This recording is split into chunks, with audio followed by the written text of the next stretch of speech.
I am so excited to introduce you to this episode's guest, a dedicated attorney, insightful podcaster, and all around fascinating individual, Louis Goodman. Louis has dedicated his life to the pursuit of justice and the art of storytelling.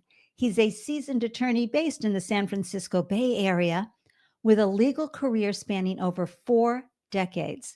He began his journey as a deputy district attorney in Alameda County, where he handled cases ranging from misdemeanors to special circumstance murders. In 1987, he transitioned to private practice, establishing a high volume criminal defense firm that has been a pillar in the community ever since.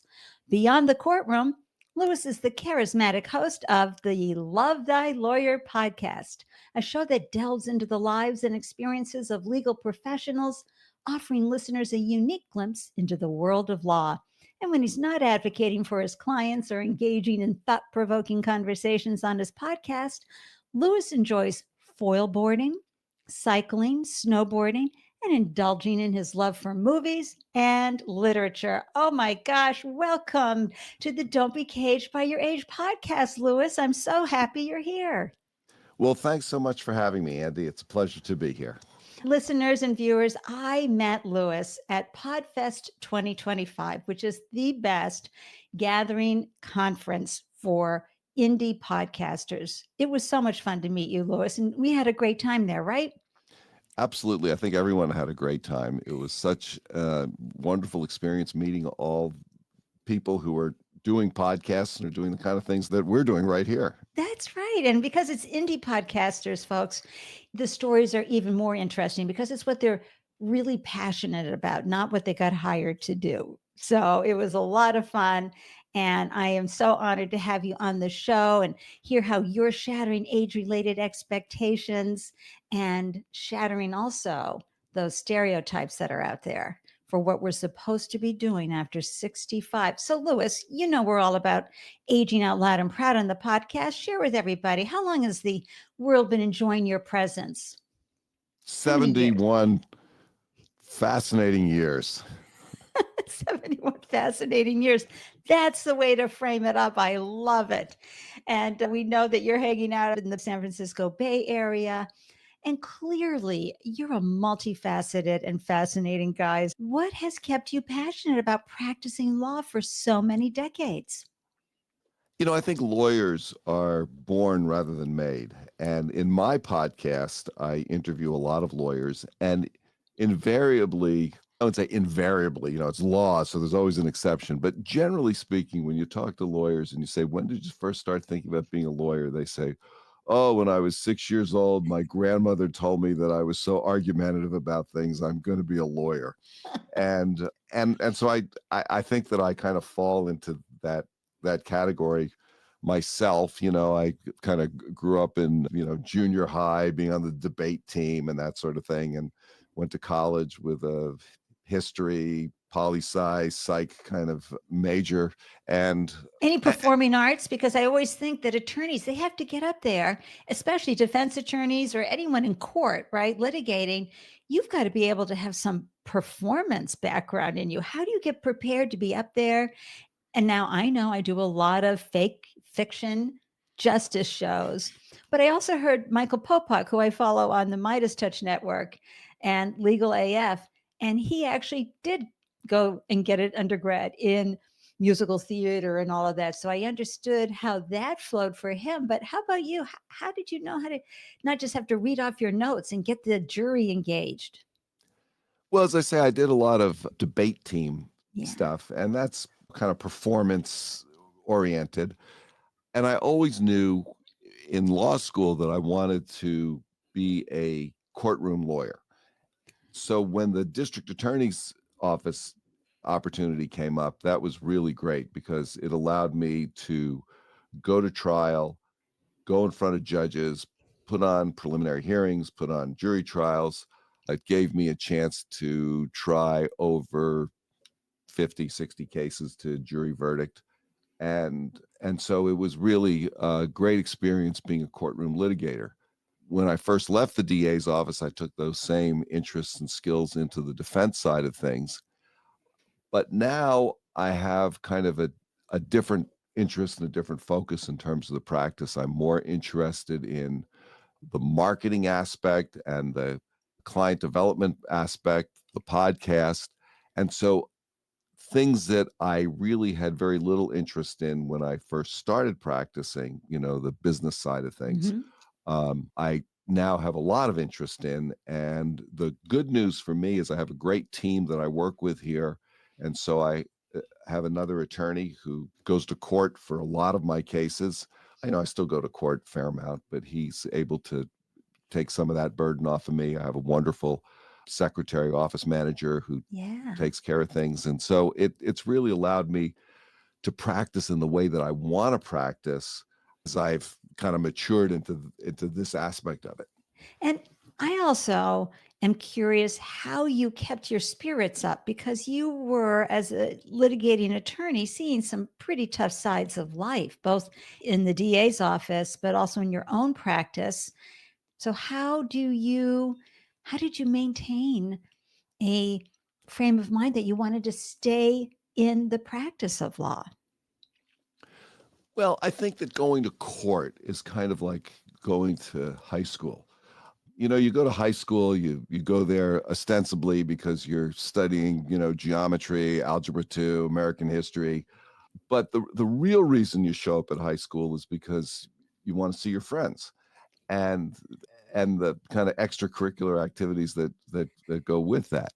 And I think going to court is similar in the sense that yes, you go to court with cases, and yes, you have to make your presentation to the judge, you have to talk to the opposing counsel, you need to deal with your client. But the amount of time that actually takes is really kind of small. And what makes the practice of law interesting is that it's a very social business, especially in the criminal justice world. And yes, we all deal with difficult situations. We deal with sometimes tragic situations. Yeah. We deal with, people who are sometimes at really the worst moment of their lives. Whether you're a deputy district attorney and dealing with a victim of crime, or you're dealing with someone, as a defense attorney who's been arrested for a criminal accusation, it's not a good reason that people come to court, or at least it's not a fun reason people come to court. But for the Right. lawyers, well, this is what we do, and this is where we work, and we certainly have an understanding of it that is very different than I think what sort of the general public sense of it is. Although I can tell you from being a Mickey Rourke fan from Michael Connelly's books and other I really love courtroom drama. It's true, they see the same clerks, the judges, they all know how to work the judges. It always does feel like a great social experience, and as an extrovert, of course, for me, that would be very appealing as well.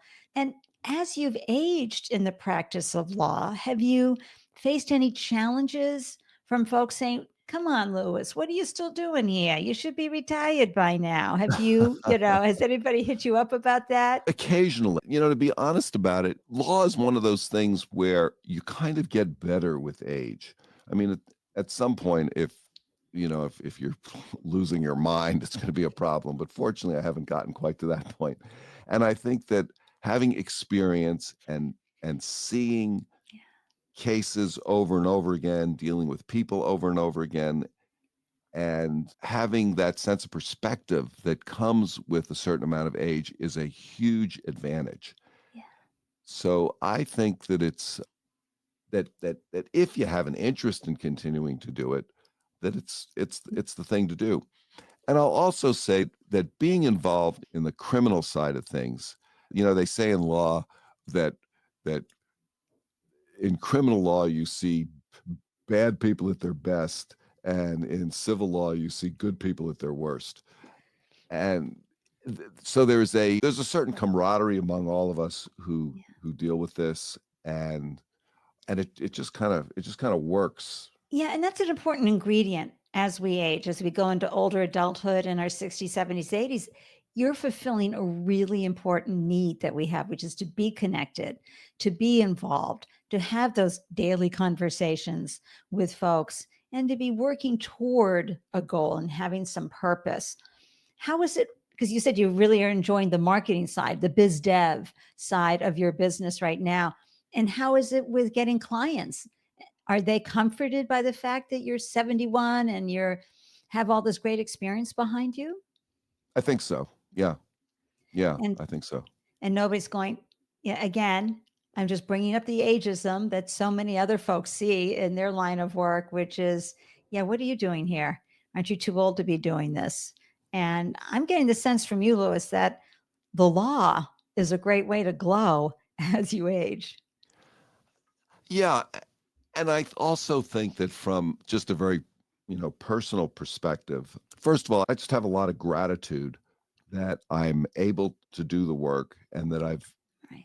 done the work for so long. Also, I think that there is a certain advantage to, getting up in the morning and getting dressed. People complain about putting on a tie. I don't complain about putting on a tie. I'm happy to put on a tie. When I first graduated from college, I was wrenching on cars for a living, and I was not happy about how greasy my hands were and how hard I was working. And so putting on a tie to me is just a It- great opportunity.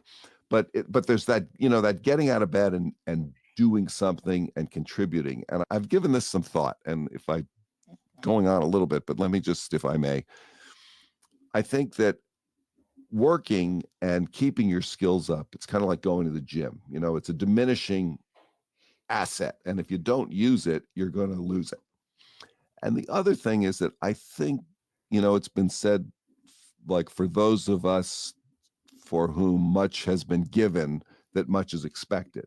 And I think I've been given just an enormous amount in my life, oh, in many, many ways. And I think that if you have the ability to continue to make a contribution to your community and to the society and to the world that you work in, I think that you have a certain obligation to do that.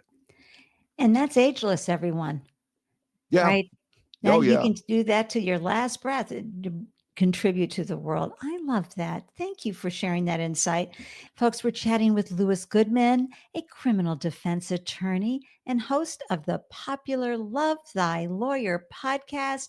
You can find all the good things for Love Thy Lawyer podcast, lovethylawyer.com. How many episodes are you in to your podcast at this point? Oh, we're a few over 200 at this point. Oh my gosh. So when did you launch the podcast and was it hard for you to figure it out?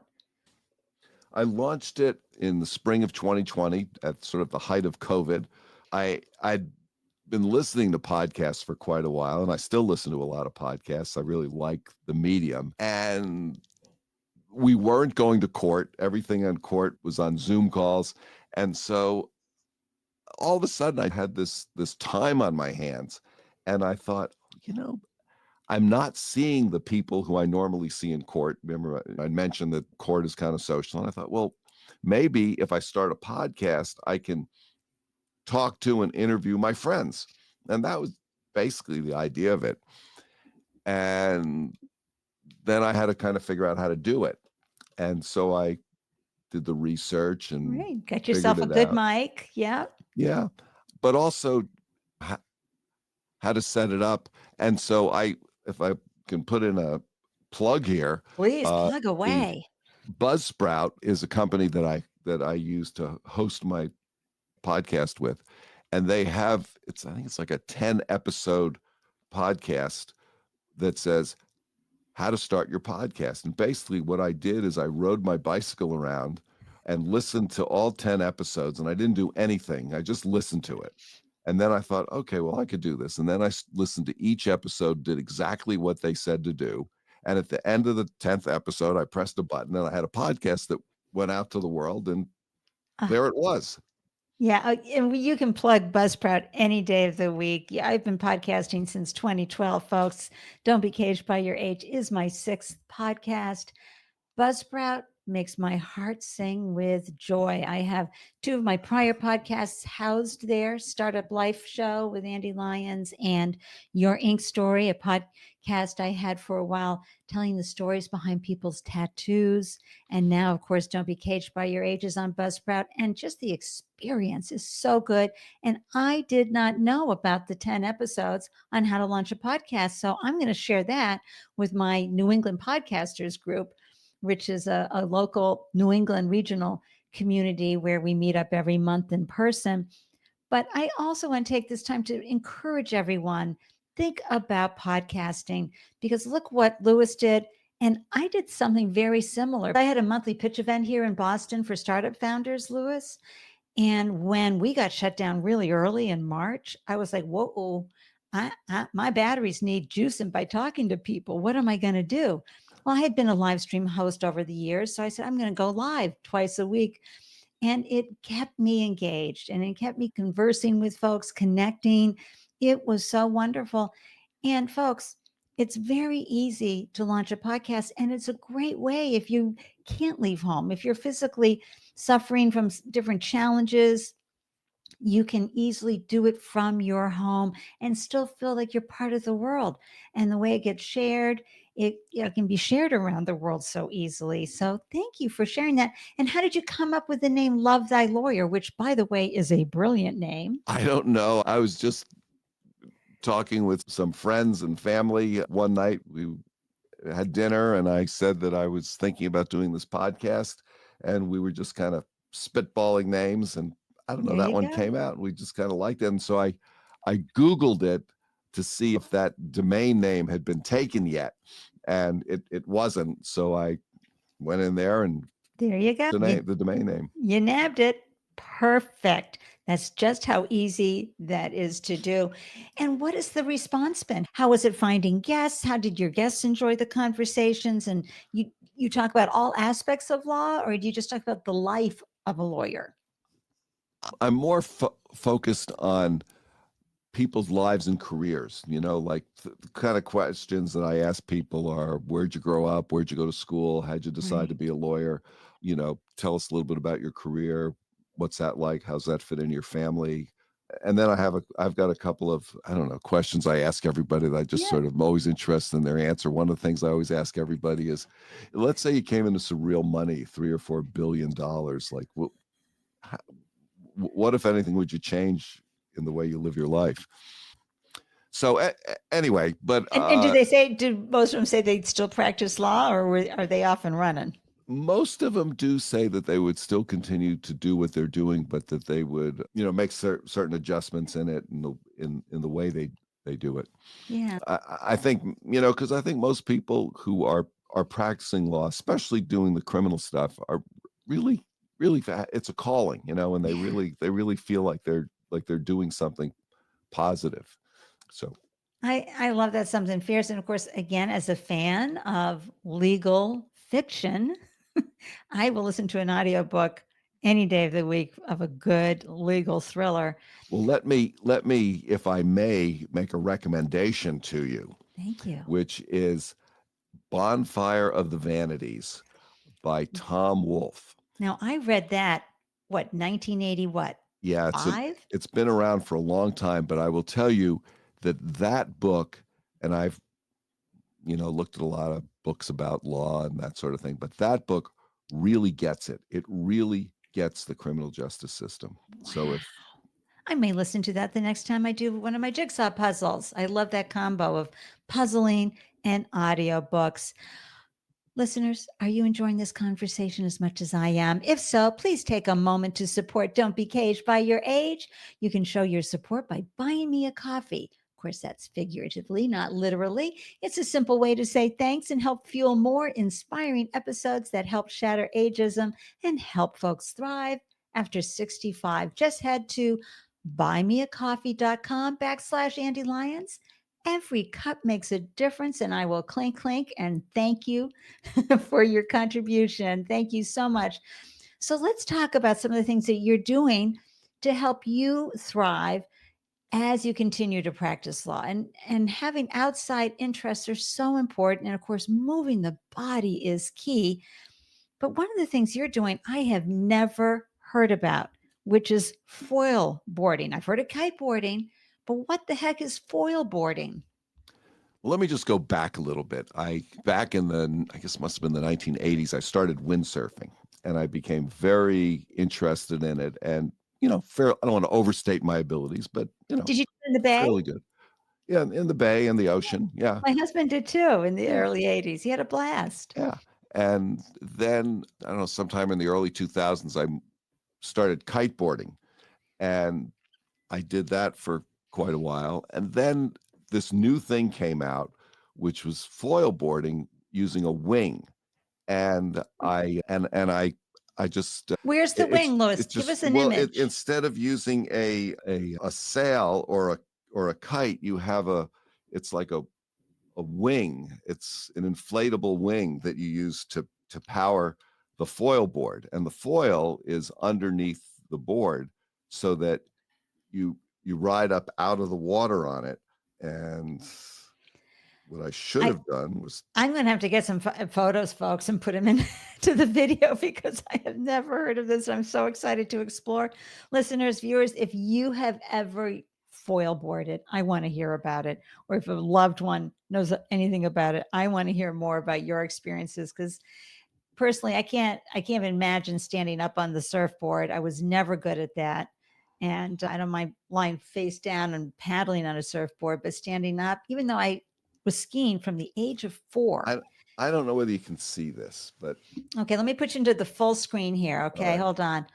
Oh, Okay. so unlike a kite, which is a very thin thing, this looks like it has Well, and you go well, up off the it has an inflatable leading edge oh my and a gosh. handle, and you catch the wind with it just like you would with a sail or a kite. And then you're standing on a board, sort of like a windsurfing board, but instead of just a fin, it has a foil. You can't really see the foil because the foil's I'm under s- the water, I'm getting it and now. So and it everybody, the board is up in the air. yeah. And it has this. So for those of you who are listening and not watching it on YouTube, and it has thank you for helping us have a better understanding. I really am going to go research it because it sounds fascinating. So that's my new thing. How do you Uh, stay in shape to do that? That's a lot. well, staying physically healthy is something that is very important to me. And I talked a little earlier about gratitude. And I will tell you this, that I have a dog. And every morning, I don't want to get too woo woo about this, but Go every ahead, woo morning woo away. I get up in the morning and it's usually still dark out. And I take the dog out for a walk. And I am just consciously grateful that I am healthy, that I'm walking down the street on my own two legs and looking at the world through my own two eyes. And I think that, just like we talked about it, you have a certain obligation to the community. I think you have an obligation to yourself to keep yourself reasonably fit if you have the ability to do that. And so, if nothing else, I try to walk every day.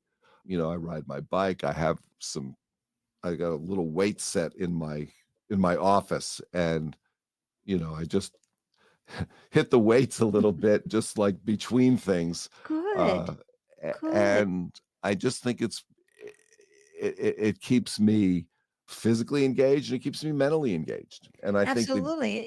If you don't use it, you will lose it. I think you said yes, that earlier. yeah, And I'm thinking of you on that board. So your arms are out, you're having resistance right there with yeah, the wind, and you've got all these things going on. It's so good for your brain to be functioning at all those different levels. And what I really love is you are operating your board with the wind and working with all the elements, which means you can't be thinking about what the heck's going on in any other aspect of your life. You are focused in the now. And I yes, think that's got to be really powerful. yeah. That's true for windsurfing. It's true of kiteboarding. It's true of this. Is there's really nowhere else for your mind to be other than there because there's just so much going on. Yeah, you have to pay attention. Yes. It's so good. And I'm also very grateful every day that I know who I am. We hear so much about memory loss, dementia. It's Yeah. so easy, listeners, right? And viewers, to, as we get older, to start having these fears and, oh, I just forgot, or I have CRS syndrome, can't remember stuff. But I think what we heard from our favorite social gerontologist, Jeanette Liardi, she's the one that wrote the book Aging Sideways behind me there, is that our brains are like the Library of Congress. So if you can't remember something, it's because you've got to dive deep. You have been collecting so much information.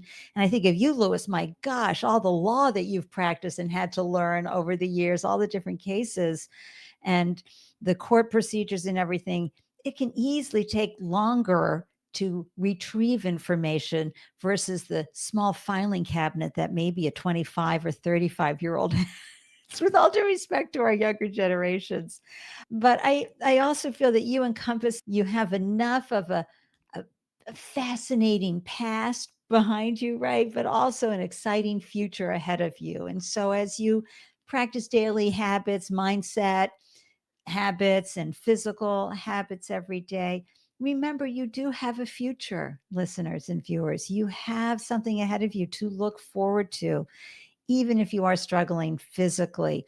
Any other advice, Louis, you'd like to share with folks on how to keep the mind and body and all the different things working as you become an older adult? I think travel is something that can be important if you have the physical ability to do it. When I was younger, I traveled all over the world, and I hadn't really done any international travel until just recently, really, just because I'd been busy with other things.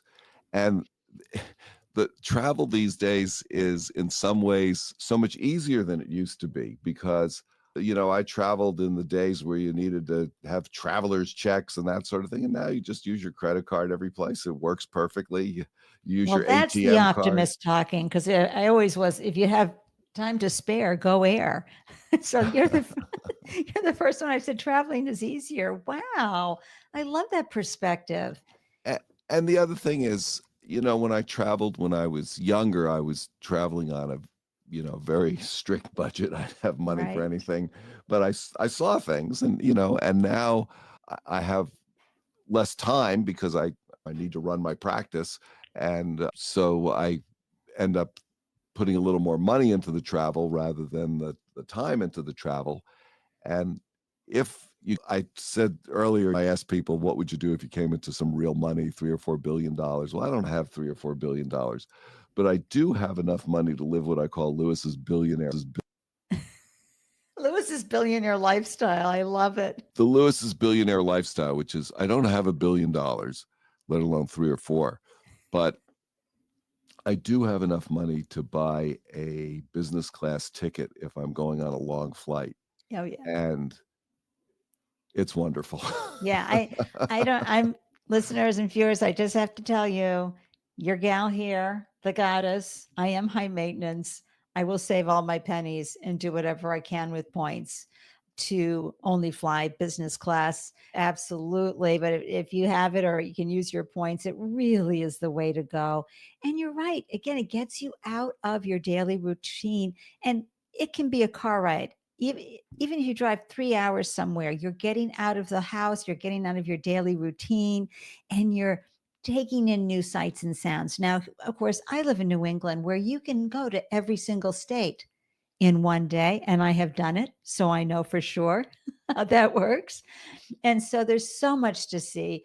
But think about how you can travel, folks, and what you can use to explore and broaden your mind and your heart and connect with folks out there. It's so important, especially with what America is going through right now, that you look at your neighbors, that you start seeing people, look at them in the eyes, have a handshake, have a hug, and find connection in purpose, in person. Find connection in person because it really helps navigate some of the difficult challenges we're going through right now. And all I can say is thank goodness for the rule of law. I hope it wins, and I hope the Constitution stays strong during these days in America. What are your thoughts, Louis? Oh, I think it will. And if I could just kind of follow up a little bit on that travel thing, which is there's a lot of local travel to do. Like you were talking about Right. things in the Boston area, and here in the San Francisco Bay Area, there's so much to do. I belong to the Museum of Modern Art, and I belong to the Oakland Museum where I live, and and you can go take a ferry ride, go over to Alcatraz. There's all these tourist Oh, things to do, and I think that wherever you live, there's tourist things to do. And the reason they're tourist things to do is because they really are kind of peak experiences. So, you know, don't be afraid if you live in San Francisco to go to Fisherman's Wharf. It's okay to go to Fisherman's Wharf. It's fun. That's why people go there. So and find your Telegraph Fisherman's Hill. Wharf. And yes, Telegraph Hill to see the parrots. I mean, yes. my gosh. So, but wherever it is that you live, there is that equivalent of the parrots or the That's right. wharf or whatever, and go see it. Wherever Go you do it. are, I am sure there's something you have not seen Yeah. or tasted because there's always interesting little restaurants and Yep. cafes you can go and check out. And if you're looking for things to do, hop on to Meetup or Eventbrite to find out what interests are out there that people are meeting in person to explore. And it can be literature based, movies, physical activities, cooking, flowers, gardening, anything. These are two really great platforms to go and find out what's happening locally. Or if you're traveling internationally, same thing. Things that you can do and meet people and build more community. Oh my gosh. Louis, how can we stay in touch with you? How can folks follow Love Thy Lawyer and connect with you? What are the best ways? Well, the best thing to do is just go to the website, lovethylawyer.com, and you can email me off of that. You can find all of the episodes. As I say, there's about 200 of them out there where we've interviewed lawyers and judges and some other people who are involved in the system, some Are, police are, officers and are that law sort of thing. schools tuned into Love Thy Lawyer? I think that would be a great thing for someone, a little break from studying. They could be listening to some lawyers in the area of law that they might be interested in. There are some law students who listen, yes. Yay, I think that would be terrific. Oh my gosh. Well, I am so grateful that you joined me today, Louis, for this delicious conversation. I love your pro-aging advice and I love how you're thriving after 65. All the things that you're doing. You just are the best representation for aging positively and successfully. And listeners, what are your thoughts? Please leave your comments either wherever you're tuning in or on Don't Be Caged by Your Age's website. You can leave me a voice message right there. Just tap the mic on the website there. Subscribe to the newsletter. Once a month, I send out a recap of all the episodes and what we learned from each of our guests. And be sure to follow Louis everywhere he glows. I've met him in person. He's truly delightful and so much fun to hang with. And I know that the conversations happening on Love Thy Lawyer will be fascinating to find out how this special group of professionals view life and navigate life with their careers. Thanks again, Louis, for joining me. Thanks for having me, Andy. It's been a pleasure to talk to you. Yay. And listeners, remember, you have so much more to give. Don't let those internalized ageist beliefs prevent you from pursuing new dreams and opportunities, no matter what age you're at. Until next time, I'm wishing you a delicious day everywhere you glow. Cheers from Boston, everyone. Bye. Listeners, I'm so grateful you carved out time to tune in and grab the gems from this delicious conversation. Be sure to hop on over to Don't Be Caged by Your Age on LinkedIn or Instagram to share your thoughts about ageism and unretirement. Because in this space, your age doesn't define you, it refines you. If you are inspired by a story you hear, it would mean the world to me if you would subscribe, share, rate, and review the podcast. To receive an alert whenever a new show is posted, please join the Don't Be Caged by Your Age newsletter. Every month, you'll receive links to the podcast and helpful resources for creating possibilities for your unretirement days. Thank you for tuning in. I am so excited to hear how you found ways to thrive after 65. Waving from Boston, cheers.